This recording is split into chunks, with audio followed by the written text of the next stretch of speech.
നമസ്കാരം. Big Boss season 7 live അപ്ഡേറ്റ്സിലേക്ക്. പെർഫോമൻസിൻ്റെ അടിസ്ഥാനത്തിൽ സ്റ്റാർ കൊടുത്തതിനെതിരെ അക്ബറും റനയും ബിന്നിയും സംസാരിച്ചതിനെ തുടർന്നായിരുന്നു ലക്ഷ്മിയെ കൺഫെഷൻ റൂമിലോട്ട് വിളിപ്പിച്ചത്. ക്യാപ്റ്റൻസിക്ക് തിരഞ്ഞെടുക്കപ്പെട്ട ആദിലയ്ക്കും ആര്യനും അതേപോലെ ലക്ഷ്മിക്കും സ്റ്റാറുകൾ കൊടുക്കാൻ പാടില്ലായിരുന്നു. അവരുടെ പെർഫോമൻസ് അനുസരിച്ചിട്ട് മാത്രമായിരിക്കണം തിരഞ്ഞെടുക്കേണ്ടത് എന്നാണ് ബിഗ് ബോസ് പറഞ്ഞിരിക്കുന്നത്. എന്നാൽ ആര്യനെ ലക്ഷ്മി ഇപ്പോൾ സ്റ്റാർ കൊടുത്തിരിക്കുകയായിരുന്നു. അതിനെതിരെ അക്ബറും ബിന്നിയും പിന്നെ റണിയും ഒക്കെ തർക്കിച്ചിട്ടുണ്ടായിരുന്നു. അതുകൊണ്ട് തന്നെ കൺഫെഷൻ റൂമിൽ നിന്നും തിരിച്ചു വന്ന ലക്ഷ്മി ആര്യന് കൊടുത്ത സ്റ്റാർ വാങ്ങി അക്ബറിന് കൊടുക്കുകയായിരുന്നു.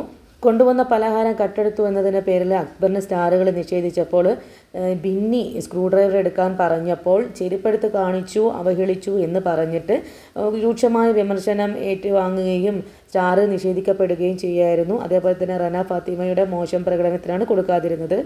ചുരുക്കി പറഞ്ഞാൽ ഗസ്റ്റായി വന്നവരെല്ലാം വെറും ഓവറാക്കി ചാളാക്കിയിട്ടുണ്ട്. ബിന്നി പറഞ്ഞതുപോലെ ആര്യനോടുള്ള ഫേവറേറ്റ്സ് തന്നെയാണ് ശോഭ കാണിച്ചു തുടങ്ങിയിട്ടുള്ളത്. എന്തായാലും 2 ദിവസം കൂടി അവരവിടെ ഉണ്ടാകും. കൂടുതൽ വിശേഷങ്ങളുമായി മറ്റൊരു വീഡിയോയിലൂടെ കാണാം.